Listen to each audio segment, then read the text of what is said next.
Oi pessoal, tudo bem com vocês? Eu espero que sim, meu nome é Mariana e este aqui é o canal Sobrenatural. Bora aí de relatos sobrenaturais e hoje os relatos é sobre seita, uma coletânea que foi muito pedida aqui nos comentários. E como eu falo sempre, vocês podem deixar lá as sugestões de vídeo que vocês querem que eu traga aqui. Eu tô sempre lendo os comentários, sempre interagindo lá com vocês também. E se tiver, eu trago, né? Porque eu sei que alguns, infelizmente, não tem. Antes aqui de contar os relatos pra vocês, eu quero pedir, se gosta do canal, deixa aí o like bem no início, vai ajudar muito aqui na divulgação, na entrega dos vídeos. Se inscreva se você não é inscrito. Ative o sininho também, e até mesmo você que é inscrito e não ativou o sininho, ativa aí. Porque o YouTube usa isso, né, como uma forma para te entregar também os vídeos, as notificações aí desses vídeos. Se esse vídeo tiver a função de hypar, eu peço aí vocês, quem puder, hype esse vídeo aí, que vai ajudar muito aqui também.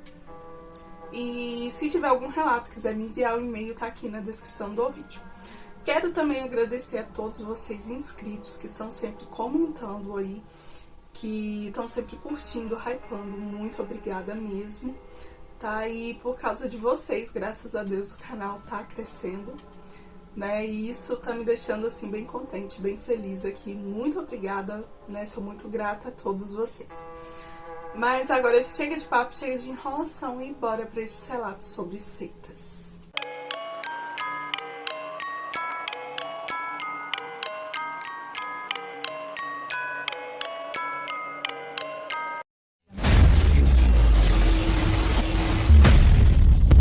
Sobrenatural. E o primeiro relato é este aqui. O banquete macabro. Oi Mariana, tudo bem? Eu vou compartilhar uma experiência que aconteceu comigo há alguns anos e que até hoje me dá muito calafrios e muito medo. Só de eu lembrar dessa época. Não quero revelar meu nome nem a cidade onde isso aconteceu, porque é algo muito sério, e se alguém descobrir quem eu sou, poderia me causar muitos problemas. Tudo que eu vou contar aqui é a mais pura verdade, mesmo que pareça inacreditável. Isso aconteceu há cerca de 5 anos, quando eu estava nos últimos semestres da faculdade de medicina. Eu sempre fui uma pessoa muito dedicada, mas nessa época minha vida estava um completo caos. Muitas matérias acumuladas, trabalhos finais, falta de tempo e de dinheiro. Eu estava quase reprovando em uma disciplina específica, que sempre achei muito chata e difícil. Mas eu não entendia, porque mesmo achando chata e difícil, eu sempre conseguia a nota que eu precisava, mesmo que passava ali, beirando ali. Por causa disso, eu tomei coragem e fui falar com o professor que dava aula dessa disciplina. Ele era um homem rigoroso, mas bem justo. Eu sabia, por colegas de turmas anteriores, que ele às vezes ajudava os alunos com pontos extras, se os mesmos colaborassem com as tarefas administrativas da clínica dele. Então eu expliquei ali a minha situação para ele, e ele me propôs exatamente isso. Ajudar no consultório, na clínica dele, que era um consultório particular. E isso seria durante ali os sábados. Fazendo coisas simples, como marcar consultas, organizar estoque de medicamentos e inventários. Em troca, ele me daria os pontos que eu precisava para não reprovar. Aceitei na hora. Seria só 4 sábados, e isso salvaria ali a minha nota. No primeiro dia, cheguei ao consultório e ele me explicou tudo. Era um lugar normal, bem organizado. E nada de estranho aconteceu nesse dia. No segundo sábado, foi a mesma coisa.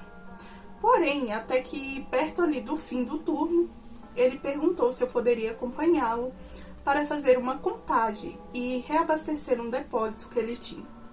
Disse que seria rápido e que me deixaria em casa depois.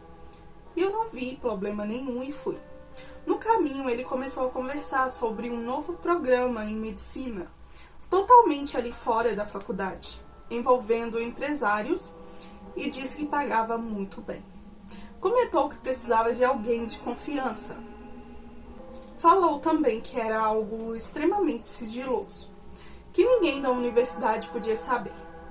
Eu achei estranho, mas fiquei curiosa, porque eu realmente precisava muito de dinheiro.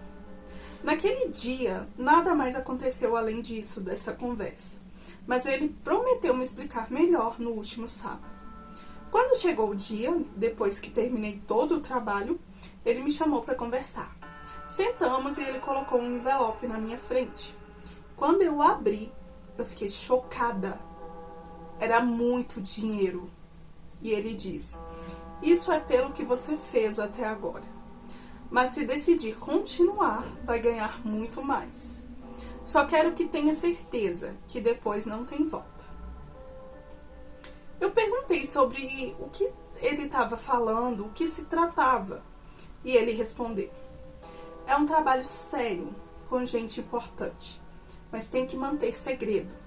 Nem seus colegas podem saber.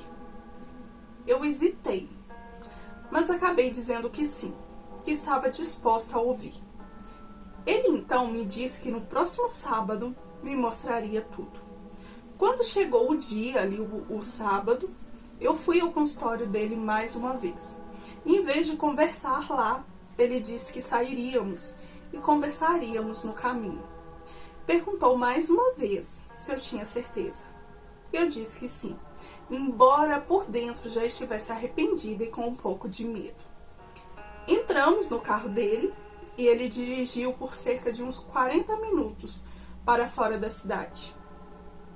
O lugar em que chegamos era cheio de galpões e caminhões grandes, pretos e luxuosos. Paramos em frente a um armazém e antes de descer, ele olhou para mim e disse: tudo o que te perguntarem, você responde sim, sem questionar. Eu confesso que nessa hora eu já estava com muito medo, mas infelizmente já não dava mais para voltar atrás. Entramos então em um galpão e parecia uma espécie de vinícola. Havia muitas pessoas bem vestidas, bebendo vinho em taças. Todos eram adultos. Ninguém ali parecia ter menos de 40 anos. O ambiente tinha algo estranho. Tapetes pretos e vermelhos, vários banners com símbolos estranhos nas paredes. Chegamos a um homem que parecia ser muito importante e meu professor me apresentou dizendo o meu nome e de qual faculdade eu vim. O homem então apertou a minha mão e disse: espero que você fique conosco por muito tempo.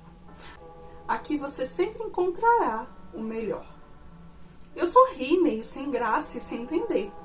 Logo depois ele pediu ao professor que mostrasse o que ele tinha trazido. Voltamos ao carro e foi aí que tudo mudou. O professor abriu ali o porta-malas, onde havia um cooler grande, cheio de recipientes plásticos. Ele pegou um e disse: é para isso que viemos. Quando eu olhei dentro ali daquele saco plástico, eu senti meu chão sumir ali nos meus pés. Havia um par de mãos humanas. Já no próximo recipiente havia dedos. E em outros partes de corpos, tipo fígado, coração e até mesmo rins, olhos. E não era assim, tipo pedaços de manequins. Não eram peças de estudo. Eram corpos humanos cortados em pedaços. Eu fiquei paralisada. Ele percebeu ali o meu choque e falou em um tom sério: agora não tem mais volta. Você foi escolhida porque eu confio em você. Vamos ganhar muito dinheiro, mas precisa ter lealdade. Quando eu tentei reagir, ele começou a dizer coisas que me gelavam até a alma. Sabia onde eu morava, sabia o nome dos meus pais, dos meus irmãos, meu endereço exato, ele sabia tudo sobre mim. Disse que se eu pensasse em sair, não eu só estaria morta, mas minha família também. E naquela noite, aquelas pessoas fizeram um tipo de ritual e comeram aquelas partes. Sim, eles cometeram canibalismo. E eu fiquei enojada e em choque com aquilo tudo. O meu trabalho, segundo esse professor, seria transportar aquelas partes para os freezer do necrotério, onde eu fazia plantão. Ninguém sentiria falta. Isso aconteceria a cada 2 semanas. Eu não tive coragem de falar nada. Estava apavorada, sentindo que a minha vida tinha acabado ali.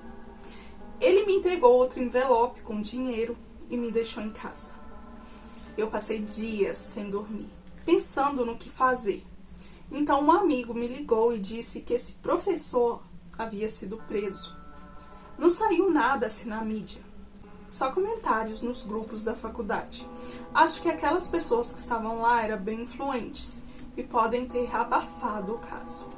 Falaram também de uma investigação sobre um culto ligado ao hospital, com suspeita de canibalismo e tráfico de corpos e órgãos. Este hospital onde eu fazia meu estágio e este professor trabalhava e fazia até algumas cirurgias. Ninguém nunca soube ao certo, mas até hoje eu sei que foi isso mesmo. Aquelas pessoas cometiam canibalismo, eu vi, e faziam rituais também com algumas partes dos corpos. Eu agradeço a Deus por ter escapado e por não ter tido tempo de me envolver mais naquilo. Mas até hoje eu tenho muito medo. Só de lembrar me dá ânsia. Mariana, eu só queria compartilhar isso porque eu carrego este peso sozinha há muitos anos, já que não tenho coragem de contar a mais ninguém, por medo mesmo. E o seu canal foi uma das formas que eu achei para desabafar, já que você não faz questão de nomes e leva super a sério. E hoje eu penso que se eu não tivesse aceitado aquele convite, nada disso teria acontecido. Mas a minha ambição falou muito mais alto.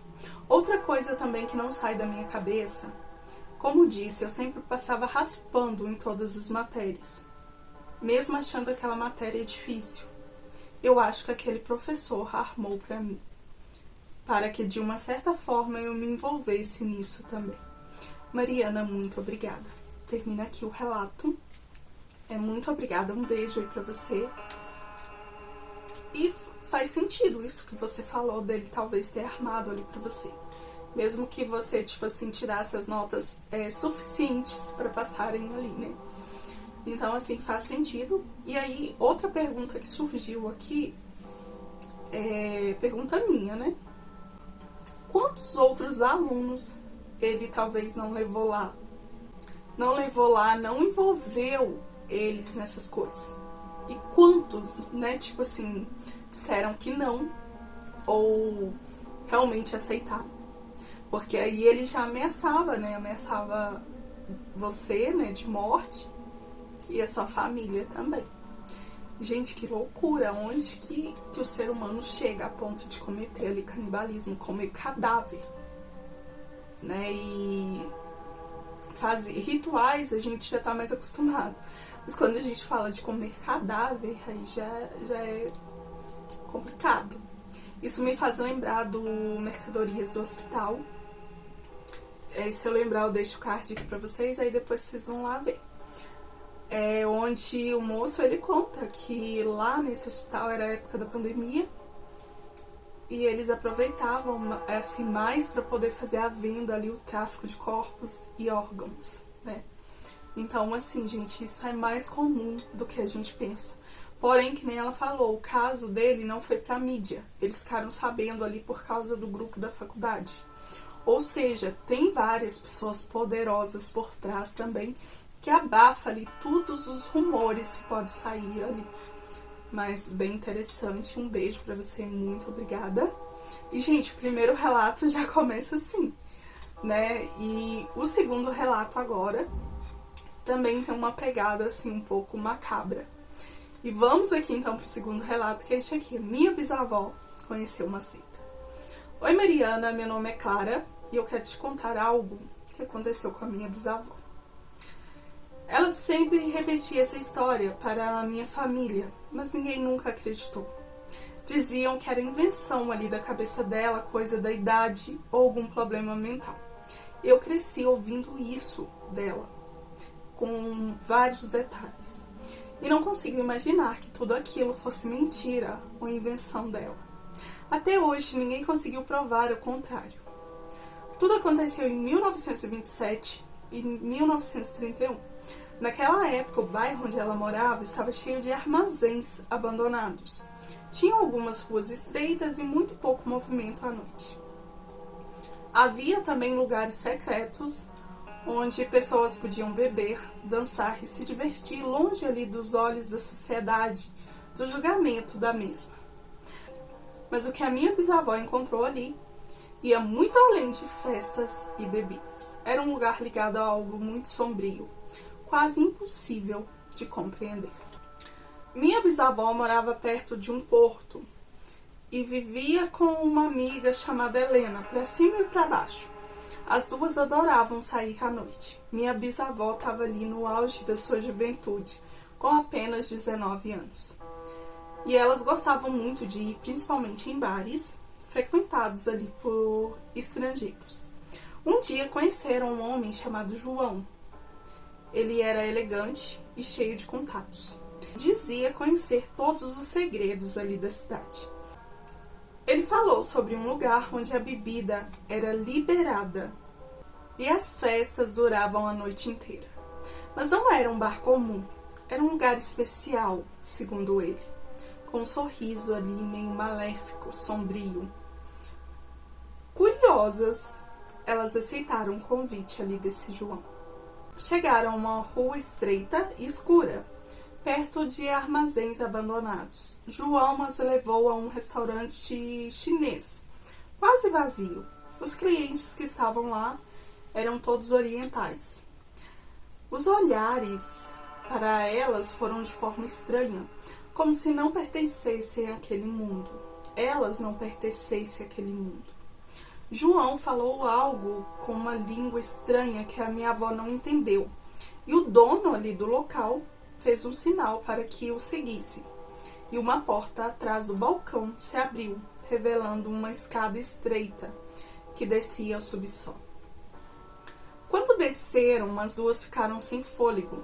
O que viram as deixaram deslumbradas de início. Salões enormes, cheios de música, mesas de jogos, pessoas dançando, bebendo e rindo. Mas havia, sim, uma energia pesada, estranha no ar, que as duas não comentaram ali com esse João na época. Corredores escuros conectavam a diversos ambientes. E quanto mais fundo iam, mais sinistro tudo se tornava. O João começou a apresentar as duas a pessoas influentes ali da época. E em alguns corredores também tinham portas que estavam trancadas, guardadas por homens muito altos que não sorriam, mantinham ali a postura de sérios. Minha bisavó perguntou até o que havia atrás ali daquelas portas. E o João disse: é uma área restrita, não é para vocês. Mas ela jurava que ouvia sons estranhos, cânticos assim um pouco baixos, quase como orações em línguas estranhas, misturado com um som de tambores e um som meio metálico, que fazia ali o coração delas baterem até mais rápido, porque para elas naquele momento era tudo muito novo. Nos meses seguintes, elas continuaram frequentando esse mesmo lugar ali com o João. Elas gostavam ali do lugar, bebidas grátis e homens aos pés dela. Mas aquelas portas trancadas, elas nunca souberam o que tinha lá atrás, até uma certa noite. Um dia, sem explicação, esse João desapareceu do nada. Ninguém sabe o que tinha acontecido com ele. Se ele foi embora ou se algo pior aconteceu. Ninguém sabia ali para onde ele tinha ido. Minha bisavó e Helena decidiram voltar sem ele naquele lugar. A rua estava deserta, como sempre, e o dono do restaurante, quando elas chegaram, tentou até impedi-las de entrar. Mas aí surgiu um homem muito elegante que elas haviam conhecido nesse mesmo lugar, com traços orientais, que falou algo com o dono e as acompanhou ali escada abaixo. Desta vez, estava tudo estranho. Não havia música, gargalhadas ou jogos. Tudo estava escuro, iluminado apenas por velas que lançavam sombras tremulosas nas paredes. tambores e rezas, e aquele som metálico ecoava ali pelo corredor. Quando tentaram se aproximar ali de uma das portas, que estava meio entreaberta, o homem segurou o braço delas com força e sussurrou para que elas não entrassem. Minha bisavó viu por uma fresta vários homens ajoelhados diante de um altar coberto de símbolos estranhos. Alguns pareciam ser desenhados com tinta fresca ou sangue. Tinha também vários potes, e no centro de uma mesa havia um pano vermelho, e sobre ela algo embrulhado ali em panos brancos. Minha bisavó chorava enquanto me contava essa parte. Ela tinha certeza que era um bebê. E tinha um homem com uma adaga apontada em direção àquele bebê. Mariana, ela sempre me disse que tinha muita certeza que era realmente um bebê, mesmo que ela não escutou o choro, porque ela só ouvia aquele som que era muito alto, de tambores e aquele som metálico. O homem as puxou de volta, aquele homem que estava com elas, e falou em um tom muito ameaçador, que jamais deveriam ter voltado ali. Disse que se contassem a alguém, ninguém acreditaria, mas que se isso acontecesse, o fim delas seria trágico e inexplicável. Minha bisavó nunca mais voltou naquele lugar. Anos depois, ela e essa amiga se mudaram de estado. E muitos anos depois desse acontecido, já bem idosa, quando perguntávamos se era realmente verdade, ela dizia com a voz ainda firme que sim. E que existem coisas escondidas no mundo que vocês não querem e é melhor não conhecer. Eu te conto isso, Mariana, porque sei que existem lugares e pessoas que praticam coisas que a maioria de nós nem imagina e que ainda hoje permanecem escondidas. E acho que aquilo era sim uma espécie de seita ou culto satânico. Mariana, muito obrigada e manda um beijo pra mim. Eu que te agradeço, um beijo aí pra você, muito obrigada. E pode ser sim, satânico, né? E assim, aquele dia talvez era o dia ali deles realizarem ali aqueles cultos.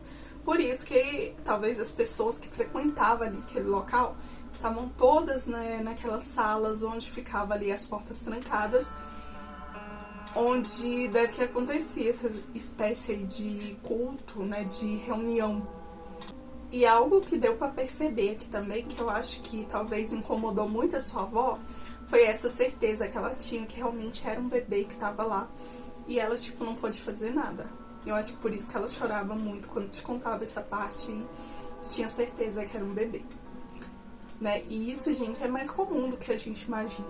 Tá? Esses cultos aí, tráfico de corpos, né? Roubos de bebês e coisa do tipo. Tem até um relato, gente, que eu ia trazer ele aqui nessa coletânea, mas eu achei ele um pouquinho grande e eu vou gravar ele separado, onde me fez lembrar também do Mercadorias do Hospital, este relato que eu ainda vou gravar pra vocês, que é sobre uma seita e é daqui do Brasil também, né? A maioria aqui dos relatos, gente, eu não imaginava que aqui no Brasil tivesse tantas coisas assim ocultas, escondidas, porque pra mim isso era muito comum aí, tipo, os Estados Unidos ou outros lugares. Mas desde quando eu criei o canal, que eu venho recebendo estes relatos, eu vejo que não, que é muito mais comum do que a gente imagina. E neste relato, que eu ainda vou gravar, né, vocês tenham paciência, ocorre ali, tipo, eu falo sequestros, né? Mas assim, é uma clínica e vários hospitais, é tipo uma rede ali, né? Onde tem pessoas ali envolvidas, que elas fazem ali talvez os bebês, porque tem bebês que nascem e não choram. Então eles falam que o bebê nasceu ali morto, né? E levam e some ali com o corpo. Os pais não vê corpo, eles inventam ali uma desculpa. E tem até lá neste relato que é um pai, né? Ele lembra, ele diz que viu o bebê chorar, mas ele falou que o bebê estava morto. E aí ele queria ir pra mídia, mas não conseguiu, né? Porque tinha pessoas poderosas por trás. E quando entregaram um corpo para ele do bebê, ele jurava que não era o corpo do filho dele, porque ele tinha visto ali, então não era. Então, assim, gente, isso é muito mais comum do que a gente imagina, né? Hoje em dia eu acho comum, né? Mesmo que não é um assunto muito legal, eu acho comum, né? De tantos relatos que eu recebo aqui. Mas é bem interessante, né? Este relato aí é interessante e, como eu disse, é muito comum. E vamos aqui para o próximo relato, que é este aqui. A Cabra Negra e o Culto Estranho. Olá, Mariana, espero que você esteja bem. Peço que me mantenha anônimo, por favor, mesmo que este relato não tenha acontecido comigo. Se tiver nomes, estarão trocados.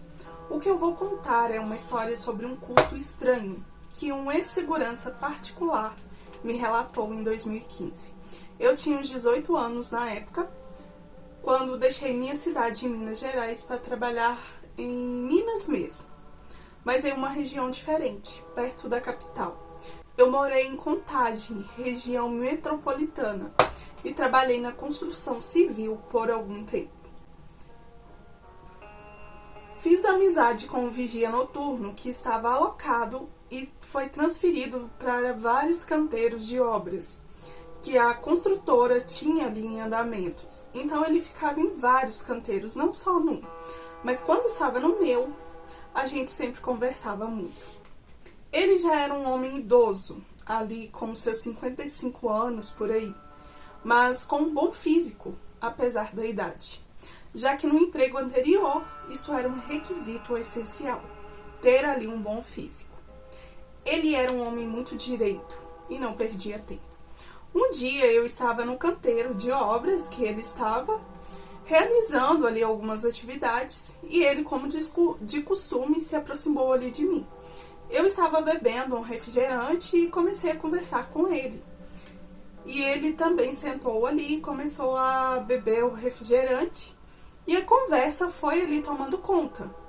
Foi ficando interessante, porque falávamos sobre OVNIs, né, as teorias da conspiração. Quando este meu amigo ali, o segurança, disse: eu vou contar sobre uma experiência que eu não sei como chamar.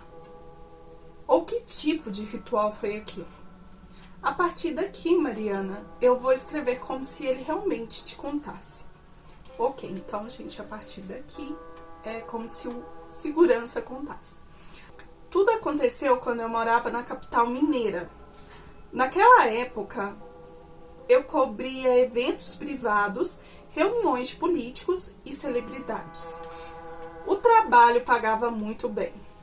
Eu podia ver coisas que ninguém imaginaria que aconteciam a portas fechadas.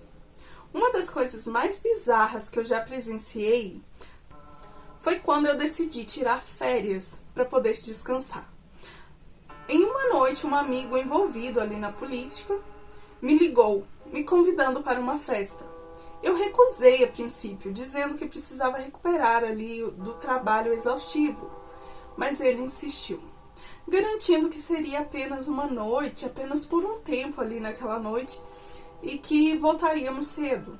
E eu acabei concordando e indo com ele. Ele veio ao meu apartamento e fomos ao local da reunião. E um estacionamento tinha uma van sem janelas que nos levou até a propriedade que ocorria ali a região, que ficava numa zona remota ali da cidade. Não consegui identificar exatamente onde estávamos, pois estava mergulhado em uma escuridão total. Dentro dessa propriedade havia muita segurança, tanto dentro quanto fora. Passamos pela recepção e nos registramos. O que mais me assustou foi que o principal requisito para entrar era que todos deviam estar completamente nus, sem nenhum acessório, nem cueca, nus. Eu pensei em desistir, mas meu colega fez ali a minha cabeça e como eu via que ninguém tinha vergonha ali e não havia outra opção, eu fiz o mesmo e entrei. Relutantemente, seguimos em frente.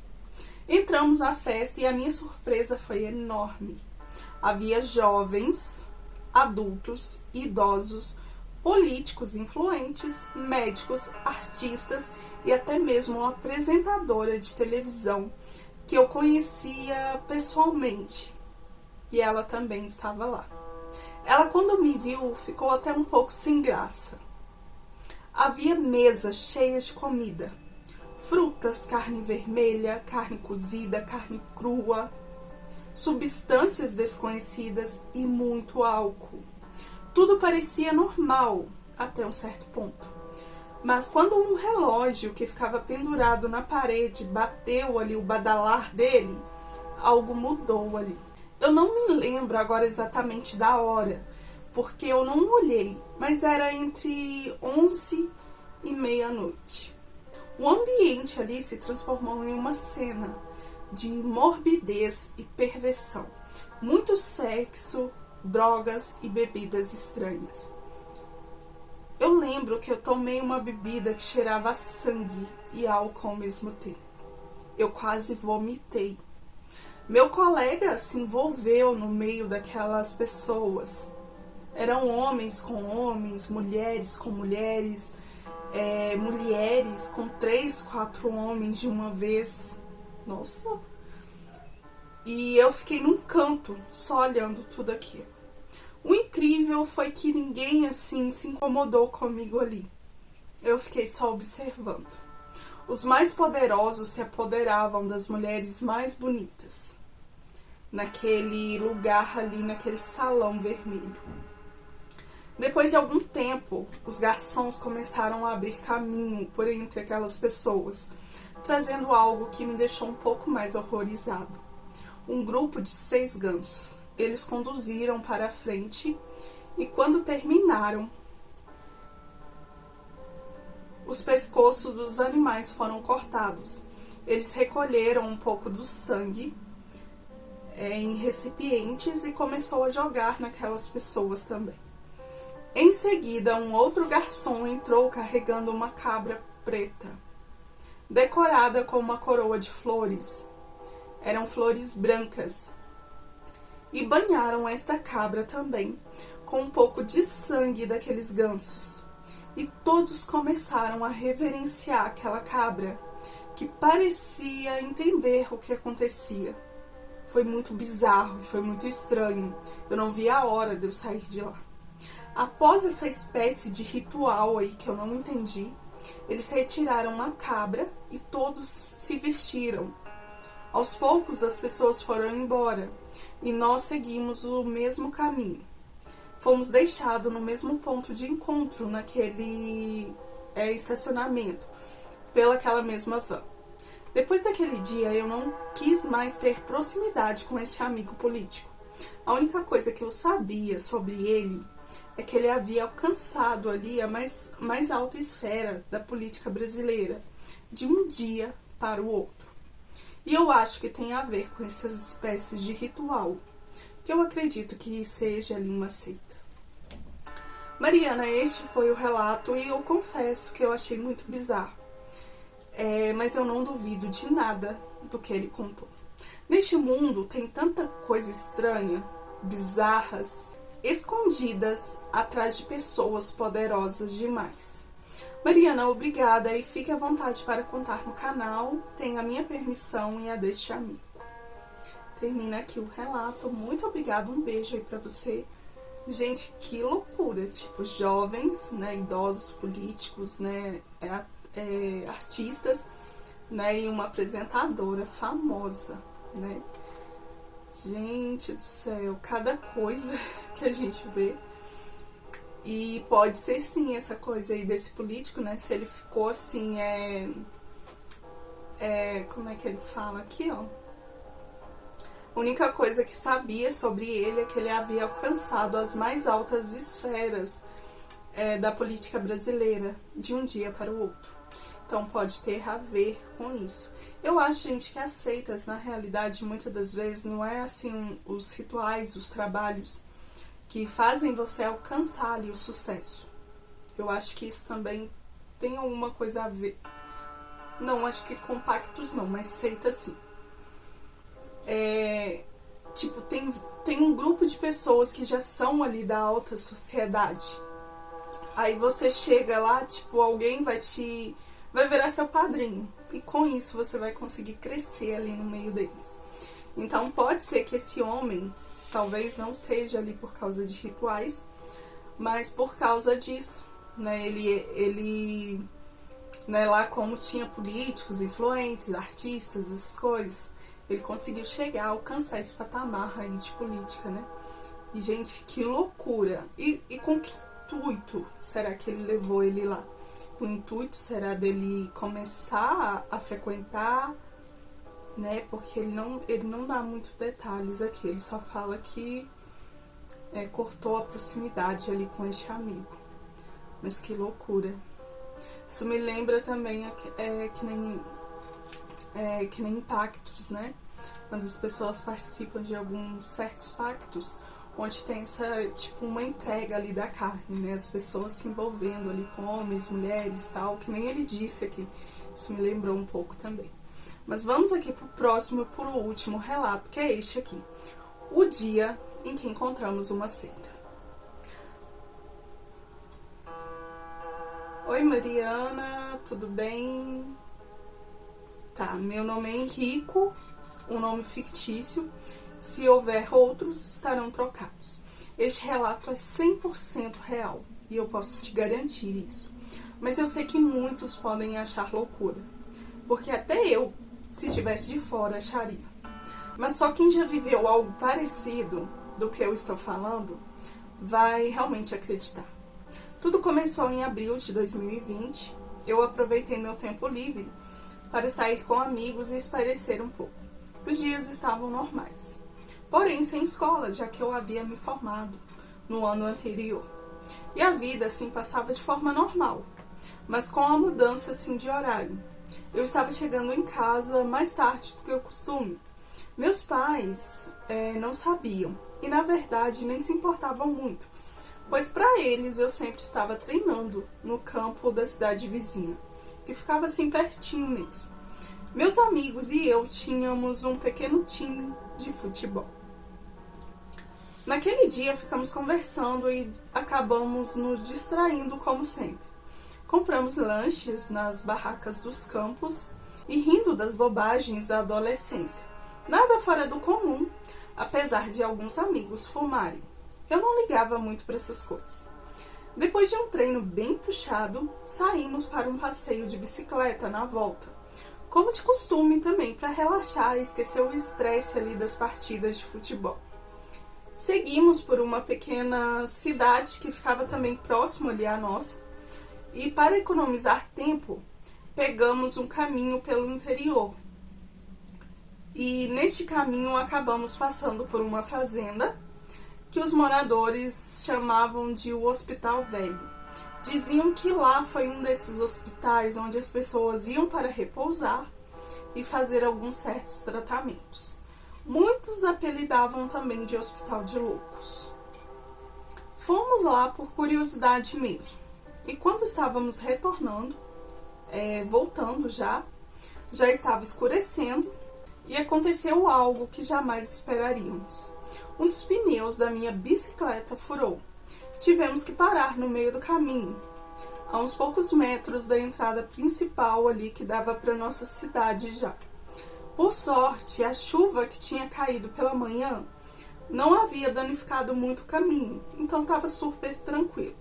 Enquanto eu tentava ali colar o furo ali do pneu, porque eu andava sempre muito bem prevenido, com remendos, né, se acaso furasse o pneu, e com a bombinha para poder encher o pneu também. Tanto eu e meus amigos, já que a gente andava de bicicleta para cima e para baixo. Enquanto eu tentava ali consertar a bicicleta, eu percebi algo estranho. Algumas pessoas estavam subindo pelo outro lado do morro, uma espécie de colina, para você entender melhor, e que ficava relativamente perto de onde estávamos. Me aproximei um pouco e notei que eram cerca de 7 ou 8 pessoas, vestindo túnicas pretas de manga longa, carregando sacolas pretas, galhos amarrados com pequenos saquinhos vermelhos nas pontas, e garrafas. Eles seguravam velas ou lamparinas e iam em direção a uma caverna que ficava próximo ali ao local. Este lugar muitos diziam ser usado para práticas de bruxaria. Eu estava com medo, mas tentei não chamar a atenção. Um dos meus amigos percebeu a minha expressão e também os viu. Fiz sinal para que ele não dissesse nada. E começamos ali a seguir em frente, tentando agir normalmente. Mas meu amigo começou a se comportar de uma forma estranha, um pouco nervoso. E excitante, ele decidiu voltar pela estrada principal, a mais segura, nos deixando ali para trás. Era tudo muito escuro, iluminado apenas pela luz da lua e pelos nossos celulares. No meio do caminho passamos por um cemitério ali da cidade, que já dava assim um clima desconfortável e assustador. Não tínhamos muito para onde ir, então seguimos por um atalho que cruzava um pequeno rio sobre uma ponte de corda improvisada, feita ali com cabos de aço também para dar uma resistência. Acho que só os moradores conheciam ali esse lugar. Enquanto atravessávamos ali a ponte, eu percebi que a luz das velas daquelas pessoas à nossa frente diminuía. E de repente algum deles começaram a correr em nossa direção. Um amigo que estava atrás de mim, apavorado, jogou sua bicicleta no chão e atravessou ali a ponte sem ver, assustando ali todos nós. Eu estava tremendo, sentindo medo tomar conta de cada músculo do meu corpo. Tentei até gritar, mas minha voz mal saía.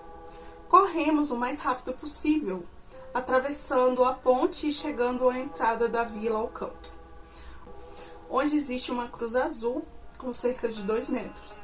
Fizemos ali o sinal da cruz, como foi ensinado pelos nossos pais, sem dizer nada, apenas para nos proteger. Continuamos correndo até chegar em uma pequena loja, onde cada um seguiu para sua casa. Até aí, aquelas pessoas a gente já não via mais também. Acho que eles desistiram de vir atrás da gente. Eu cheguei em casa por volta das 10h30. Por sorte, não tinha ninguém por lá. E eu fiquei trancado com todas as luzes acesas. Meus pais ficaram curiosos, ao chegar e perceber que todas as luzes estavam acesas. Coisa que eu nunca tinha feito antes. Mas eu acabei dormindo sem contar nada. Aquela noite foi longa. Não consegui dormir nada. Tive até alguns pesadelos. E até hoje falamos sobre o assunto. Falamos pouco. Mas na época tinha vários relatos de crianças que desapareciam na região e animais também. Muitos diziam que aquelas pessoas faziam magias e era uma espécie de seita satânica ou algo do tipo. Meu amigo se mudou para outra cidade devido ao trabalho. E sempre que falamos sobre aquela noite, o medo fala mais alto. E mudamos de assunto. Lembrando aqui que só eu e este amigo mantemos contatos. Os outros 2 eu já não vejo há muito tempo. Até hoje eu considero aquele encontro mais próximo de uma experiência de terror que eu já vivi. Pois até hoje não entendi por que eles correram atrás de nós. E se eles tivessem nos pegado? O que eles teriam feito com a gente? O que teria acontecido? Encontrar uma seita assim tão perto foi realmente algo assustador. E só digo uma coisa, essas coisas acontecem, são reais, e você pode cruzar com algo assim por pura coincidência ou azar. Termina aqui o relato dele. Peraí, gente.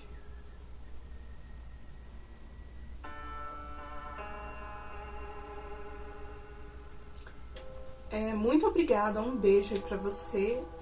Eu não sei se neste caso seria uma seita. E eu não sei se eu já li esse relato outras vezes ou em outra coletânea. Eu tô achando ele também um pouco familiar. Ou se eu já ouvi em outro lugar. Mas assim, neste caso eu não sei se seria uma seita. Porque assim, pode ser sim só praticantes de magia. Ou pessoas que talvez estavam indo acampar. Talvez, a questão ali deles ter corrido atrás de vocês foi realmente ali para assustar, pregar uma peça, talvez. Eu não sei, assim, por mais que tem boatos, né, nas cidades, né, tinham, né, boatos na cidade sobre sumiço de crianças e animais. Então, assim, eu não sei, mas eu acredito, assim, pelo que você falou, que eu não atribuiria isso a uma seita, né? Talvez, assim, um grupo, né, de pessoas que gostam ali de praticar magias, fazer rituais ou até mesmo acampar ali. E o sumiço de crianças e animais talvez pode ser ali pura coincidência, né? Não tô falando que não é, né? Mas, assim, é um lado que talvez eu acredite mais do que uma seita, né? Agora, se vocês talvez tivessem chegado lá visto algo suspeito, né? Aí eu acho que eu mudaria aqui a minha opinião. Aí já era outro caso, né?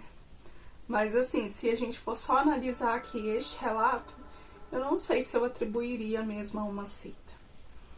Mas, assim, bem interessante, né? E imagina o medo, né? Porque você tá ali, você já tá meio alarmado com aquilo ali, do nada eles começam a correr ali atrás de vocês, né? Mas é isso. Eu achei assim um pouco confuso também esse relato aqui, gente. Né? Assim, tá escrito aqui, mas eu não sei se é eu lendo aqui que eu achei confuso, não sei. Mas muito obrigada. E pessoal, esta foi a coletânea. Espero que vocês gostem, né, dessa coletânea. Se gostou, não esquece aí do like. Hype esse vídeo também, quem puder, eu agradeço muito. Porque tanto assim, gente, o like ele é de graça. Ele vai ajudar muito aqui no crescimento, na entrega dos vídeos, ao YouTube entender que vocês estão gostando e vai divulgar aqui o canal. E os hypers também, né, hypar, né, vocês ganham 3, né, de graça do YouTube. E assim, quem puder, eu agradeço. Porque eu sei que assim, não é só o meu canal que pede, não é só o meu canal que precisa, né? E assim, eu já peço assim os grátis, porque eu acho injusto as pessoas terem que pagar por isso também. Eu acho que o YouTube podia ter dado ali pelo menos uns 10, né? Deu 3 ali, já ajuda, mas pelo menos uns 10 ali de graça, né? Seria bom. Mas é isso, gente. Espero que vocês tenham gostado. E se tiver algum relato, quiser me enviar, o e-mail tá aqui ó, na descrição do vídeo. E eu vou ficando por aqui. Até o próximo vídeo.